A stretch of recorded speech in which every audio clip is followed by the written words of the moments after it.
हरी दुलरी बाबूजी दुनी में नाई खियो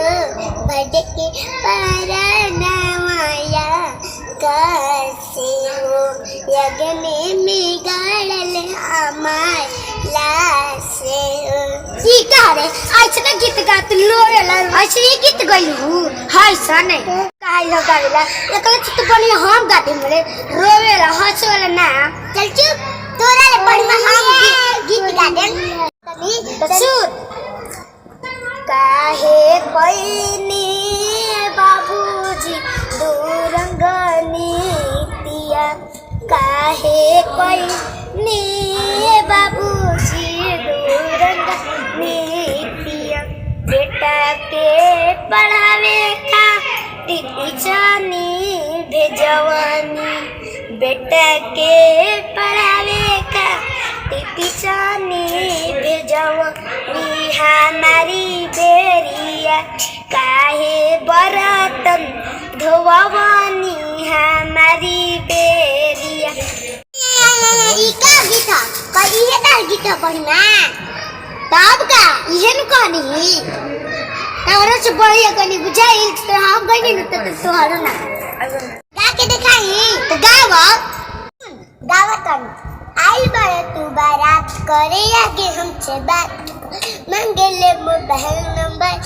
तेरा हाथ धरो ऐसी मजाक हो तो कोरी फूला जो ई बाड़ू पापा के परी बाड़ू लगलू पैसा रे तू पापा ये था आके वाली इहे गीत रे हां एकरा से तो बढ़िया हम गाते हमरे ई गाल नाच लोग गावे ला भई बैठे गा तो सुन खून हत्या कई के तू विद्वान ना कहैला मार तर बेटी बहू कहां से लियाईबा मार तर बेटी बहू कहां से लियाईबा बेटी न रही दुनिया कोई से बसाईबा मार तर बेटी बहू कहां से लियाईबा मार तर बेटी बहू कहां से लियाईबा ये